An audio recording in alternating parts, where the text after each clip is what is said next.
আপনারা কি জানেন আগস্টের 1 তারিখ আর 2 তারিখ আপনাদের অ্যাকাউন্টে কেন অন্নপূর্ণা ভাণ্ডারের টাকা ঢুকলো না? তাছাড়াও টাকা কবে ঢুকবে, কি আপডেট রয়েছে, সমস্ত কিছুই আজকের এই ভিডিওর মধ্যে আমি বলে দেব। তাই বলবো ভিডিওটা খুব মনোযোগ সহকারে আপনারা দেখতে থাকুন, তাহলেই কিন্তু সমস্ত কিছুটা আপনারা বুঝতে পারবেন। তো চলুন সরাসরি ভিডিওর মধ্যে যাওয়া যাক। তো ভিডিওটি খুবই ছোট আর খুবই কিন্তু ইম্পর্টেন্ট, তাই আপনাদেরকে বলবো ভিডিওটা খুব মনোযোগ সহকারে দেখতে থাকুন। আর চ্যানেলে নতুন হয়ে থাকলে চ্যানেলটিকে সাবস্ক্রাইব করে দিন। তো দেখুন এই আপডেটের মধ্যে কি বলা হয়েছে, অন্নপূর্ণা যোজনা আগস্ট মাসের টাকা ভেরিফিকেশন আপডেট। তো এই আপডেটের মধ্যে কি বলা হয়েছে, টাকা আসায় দেরি হওয়ার কারণ, সম্ভাব্য পেমেন্টের তারিখ, আবেদন বাতিলের কারণ, অনলাইন বন্ধ থাকার স্ট্যাটাস চেক ও হেল্পলাইন তথ্য, সমস্ত কিছু কিন্তু এই আপডেটের মধ্যে বলা হয়েছে। আমি আপনাদেরকে একটা একটা করে বলে দিচ্ছি। তো এখানে লক্ষ্য করবেন, এখানে কি বলা হয়েছে, 1 নম্বরে যদি আপনারা লক্ষ্য করেন, এখানে বলা হয়েছে আগস্ট মাসের টাকা কেন আসতে দেরি হচ্ছে। তো এখানে লক্ষ্য করবেন উইকেন্ড বা ছুটির দিন, মাসের শুরুটা সাপ্তাহিক ছুটির দিন, শনিবার ও রবিবার হওয়ায় ব্যাংকের স্বাভাবিক কাজকর্ম ও সরকারি ট্রেজারি বন্ধ ছিল। এই ছুটির দিনগুলোর কারণেই শুরুর দিকে টাকা ছাড়া সম্ভব হয়নি। তারপরে কি বলা হয়েছে আপনারা এখানে লক্ষ্য করবেন, পদ্ধতিগত পরিবর্তন। প্রথম কিস্তি বা জুলাই মাসের টাকা দেওয়ার সময় মুখ্যমন্ত্রী সভা থেকে বোতাম টিপে পেমেন্ট করেছিলেন, কিন্তু আগস্ট বা তার পরবর্তী মাসের টাকা সাধারণ ব্যাংকিং নিয়মে ধাপে ধাপে পাঠানো হচ্ছে।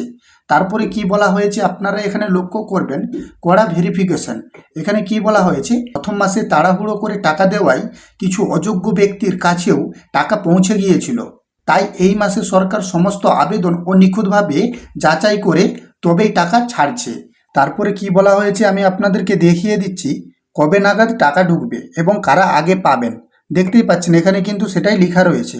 তো এখানে কি বলা হয়েছে, সোমবার থেকে সম্ভাবনা, সপ্তাহের প্রথম কাজের দিন বা সোমবার থেকে ধাপে ধাপে উপভোক্তাদের অ্যাকাউন্টে টাকা পাঠানো শুরু হওয়ার প্রবল সম্ভাবনা রয়েছে।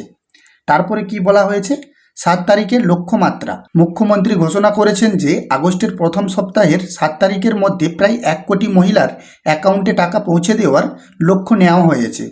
জেলা ও ব্লক ভিত্তিক বিভাজনের কারণেই কেউ আগে বা কেউ 4 থেকে 5 দিন পরে টাকা পাবেন। তারপরে কি বলা হয়েছে আপনারা এখানে লক্ষ্য করবেন, কারা আগে পাবেন, যাদের নথি গ্রাউন্ড লেভেল ভেরিফিকেশন সম্পূর্ণ হয়ে গেছে এবং আবেদন সম্পূর্ণ অনুমোদিত অর্থাৎ অ্যাপ্রুভ হয়ে আছে, তারা সপ্তাহের শুরুতেই টাকা পেয়ে যাবেন, অর্থাৎ তারা সোমবারেই টাকা পেয়ে যাবেন। তারপরে কি বলা হয়েছে আমি আপনাদেরকে দেখিয়ে দিচ্ছি, জুলাইয়ে টাকা পেলেও কি আগস্টে বন্ধ হতে পারে।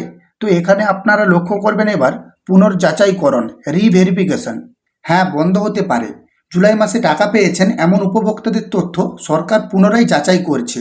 তারপরে কি বলা হয়েছে আমি আপনাদেরকে দেখিয়ে দিই, অযোগ্য হলে স্থায়ী বাতিল। এই পুনর্যাচাইয়ের সময় যদি কোনো আবেদনকারী সরকারি শর্ত লঙ্ঘন করেন বা অযোগ্য প্রমাণিত হয়, তবে আগস্ট মাস থেকেই তার টাকা স্থায়ীভাবে বন্ধ করে দেওয়া হবে। এটাই কিন্তু এখানে বলা হয়েছে। তার জন্যই কিন্তু টাকা ঢুকতে দেরি হচ্ছে। আপনাদেরকে কিন্তু বুঝতে হবে এই রিভেরিফিকেশনের জন্য টাকা ঢুকতে দেরি হচ্ছে। তারপরে কি আপডেট রয়েছে আমি আপনাদেরকে দেখিয়ে দিচ্ছি। তো আপনারা এবার এখানে লক্ষ্য করবেন, আমি আপনাদেরকে দেখিয়ে দিচ্ছি কোন কোন কারণে আবেদন বাতিল হচ্ছে। তো এখানে অনেকগুলো কারণ দেওয়া রয়েছে, আমি আপনাদেরকে একটা একটা করে বলে দিচ্ছি।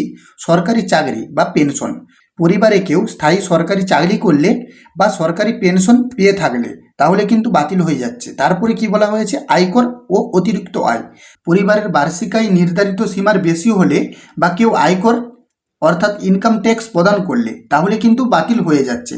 তারপরে কি বলা হয়েছে আমি আপনাদেরকে বলে দিই, মিথ্যা তথ্য প্রদান।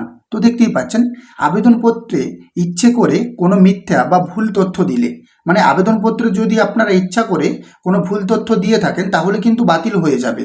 তারপরে কি বলা হয়েছে, নথিতে অমিল, নথির সাথে আধার, ভোটার বা ব্যাংক অ্যাকাউন্ট ফর্মের তথ্যে বড় অমিল থাকলে তাহলে কিন্তু আপনাদের অ্যাকাউন্টে টাকা ঢুকবে না, রিজেক্ট হয়ে যাবে। এখানে 5 নম্বরটা আপনারা এবার লক্ষ্য করবেন, অনলাইন পোর্টাল বন্ধ কেন, এখন স্ট্যাটাস চেক কিভাবে করবেন। কারণ আপনারা যদি স্ট্যাটাস চেক করার জন্য সোশ্যাল সিকিউরিটি সাইডে যান, সেখানে কিন্তু আপনারা সিটিজেন পোর্টালটা পাবেন না। ওখানে কিন্তু একটা পোর্টালই এখনও রয়েছে যেটা সরকার ব্যবহার করছে, সেটাই কিন্তু আপনারা ব্যবহার করতে পারবেন না। তো এখানে কি বলা হয়েছে আমি দেখিয়ে দিই, সিটিজেন পোর্টাল ব্লক। তো দেখতেই পাচ্ছেন এখানে কিন্তু লেখা রয়েছে, সাধারণ নাগরিকদের জন্য অনলাইন আবেদন ও স্ট্যাটাস দেখার পোর্টালটি সাময়িকভাবে বন্ধ রাখা হয়েছে। তারপরে কি বলা হয়েছে, অফলাইন মাধ্যমেই একমাত্র পথ, সরকারি আবেদনকারীদের ইনকোয়ারি অফিসার নিজস্ব লগ ইন পোর্টালটি সচল রেখেছে। তারপরে কি বলা হয়েছে, কি করতে হবে। আবেদনের স্লিপ, টেম্পোরারি আইডি বা মোবাইল নম্বর নিয়ে স্থানীয় বিডিও অফিস বা পঞ্চায়েত বা পৌরসভায় যোগাযোগ করুন। অফিসাররা আপনার সঠিক স্ট্যাটাস অ্যাপ্রুভ আছে নাকি আন্ডার ইনকোয়ারি আছে নাকি রিজেক্ট হয়ে গেছে সেটা বলে দেবে। তারপরে আপডেটে কি বলা হয়েছে আমি আপনাদেরকে দেখিয়ে দিই। নির্দিষ্ট সময়ের মধ্যে টাকা না এলে কি করবেন। যদি 7 তারিখের মধ্যে আপনাদের অ্যাকাউন্টে টাকা না আসে তাহলে আপনারা কি পদক্ষেপ নেবেন সেটাই কিন্তু এখানে বলা হয়েছে। তো আমি দেখিয়ে দিচ্ছি এখানে কি বলা আছে, 7 তারিখের পর্যন্ত অপেক্ষা। আগস্টের প্রথম সপ্তাহের নির্দিষ্ট সময়সীমা 7 তারিখ। তাই 7 তারিখ পার হওয়া পর্যন্ত আপনাকে ধৈর্য ধরে অপেক্ষা করতে হবে। তারপরে কি বলা হয়েছে আপনারা এখানে লক্ষ্য করবেন, অভিযোগ ও হেল্পলাইন। 7 তারিখের পর টাকা না আসলে বিডিও অফিস বা পৌরসভায় যোগাযোগ করুন। এছাড়া ডিজিটাল হেল্পলাইন নম্বর, আপনারা নম্বরটা দেখতেই পাচ্ছেন, বা অফিসিয়াল ইমেলে অভিযোগ জানাতে পারেন। তারপরে কি বলা হয়েছে আপনারা এখানে লক্ষ্য করবেন, সতর্কতা। সরকারি বা বেসরকারি কোনো হেল্পলাইনে নিজের ব্যক্তিগত তথ্য, ব্যাংকের ওটিপি বা পাসওয়ার্ড কারো সাথে শেয়ার করবেন না। তো আপনাদেরকে এখানে বলে দিই, আপনারা 7 তারিখ পর্যন্ত অপেক্ষা করুন। আপনাদের অ্যাকাউন্টে যদি না টাকা ঢুকে তাহলে আপনারা এই পদক্ষেপগুলি নেবেন। আর যদি টাকা ঢুকে যায় তাহলে খুবই ভালো। তো আশা করি আপনাদের অ্যাকাউন্টে টাকা ঢুকে যাবে, কারণ 1 তারিখ আর 2 তারিখ কিন্তু শনিবার আর রবিবার হয়ে গিয়েছিল, এই জন্যই টাকা ঢুকতে দেরি হচ্ছে। তো আশা করি বুঝতে পেরেছেন। তো যদি ভিডিওটি ভালো লেগে থাকে তাহলে চ্যানেলটিকে সাবস্ক্রাইব করে পাশে থাকুন। তো চলুন দেখা হচ্ছে পরের ভিডিও।